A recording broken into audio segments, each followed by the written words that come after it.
بسم اللہ الرحمن الرحیم وعن ابی عبداللہ جابر بن عبداللہ الانصاری رضی اللہ تعالی عنہ قال كنا مع النبي صلی اللہ علیہ وسلم فی غزاة فقال ان بالمدینة لرجالا ما سرتم مسیرا ولا قطعتم وادیا الا كانوا معكم حبسهم المرض وفي رواية الا شركوكم في الاجر رواہ مسلم ورواہ البخاری عن انس رضی اللہ تعالی عنہ قال رجعنا من غزوة تبوک مع النبي صلی اللہ علیہ وسلم فقال ان اقواما خلفنا بالمدینہ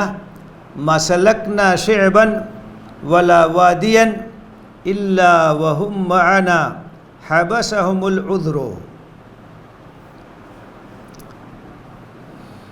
حضرت ابو عبداللہ جابر بن عبداللہ انصاری رضی اللہ تعالیٰ عنہ سے روایت ہے کہ ہم نبی صلی اللہ علیہ وسلم کے ساتھ ایک غزوے میں تھے، تو آپ نے فرمایا کہ مدینہ میں کچھ لوگ ایسے ہیں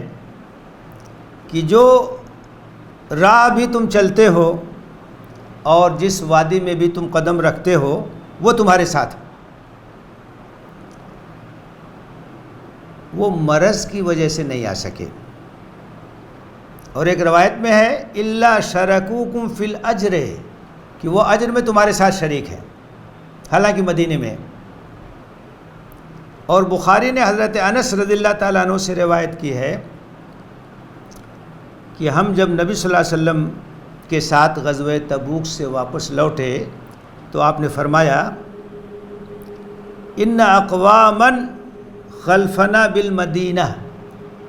آپ نے کہا کہ کچھ لوگ ایسے ہیں جو ہمارے ساتھ نہیں آ سکے، مدینے میں ہیں، لیکن جو بھی پہاڑی راستہ ہم نے طے کیا اور جس وادی کو بھی ہم نے پار کیا وہ ہمارے ساتھ ہیں،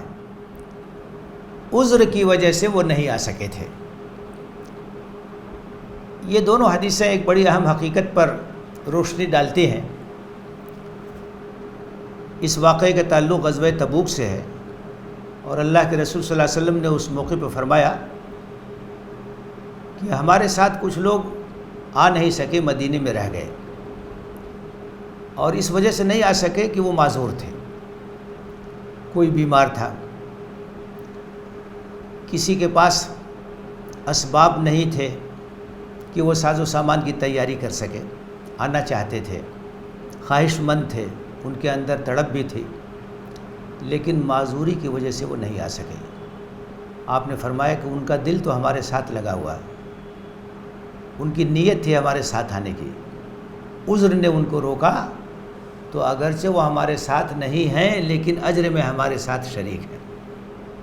ہم جو راستہ بھی طے کر رہے ہیں، جس وادی میں بھی جا رہے ہیں، جن راستوں سے بھی گزر رہے ہیں، وہ ہمارے ساتھ ہیں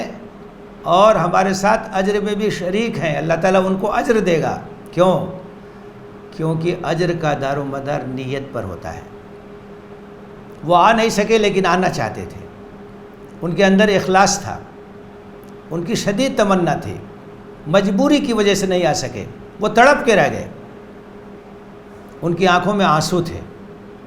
تو اللہ تعالیٰ ان کے جذبے کی قدر کرتا ہے، ان کی نیتوں کی قدر کرتا ہے، اور اللہ تعالیٰ ان کو اجر سے نوازے گا۔ اور اس کے برعکس ایسا بھی ہوتا ہے کہ بعض لوگ ساتھ میں تو آ جاتے ہیں لیکن دکھاوے کے لیے آتے ہیں، ان کے اندر اخلاص نہیں ہوتا ہے، تو ان کا حال یہ ہوگا کہ ساتھ میں ہے لیکن اجر میں شریک نہیں ہوں گے، اس لیے کہ ان کی نیت خالص نہیں ہے۔ تو نیت کا اتنا زبردست اثر ہوتا ہے، اتنا غیر معمولی اثر ہوتا ہے کہ کچھ لوگ مدینے میں ہیں، ساتھ نہیں آ سکے ہیں، لیکن ان کی نیتیں خالص ہیں، ان کی آرزو ہے، تمنا ہے، تو وہ اجر میں شریک ہیں، اور اللہ تعالیٰ ان کو اجر اور ثواب سے نوازے گا۔ اس سے اندازہ کیا جا سکتا ہے کہ اللہ کے ہاں جو اصل اہمیت ہے وہ نیت کی ہے، وہ جذبے کی ہے، اور جذبہ اگر صادق ہے، نیت اگر خالص ہے، تو اللہ تعالیٰ بے پناہ اجر اور ثواب سے نوازتا ہے۔ اللہ تعالیٰ ہمیں اپنی نیتوں کو خالص رکھنے کی توفیق دے، آمین۔ وآخر دعوانا ان الحمد للہ رب العالمین۔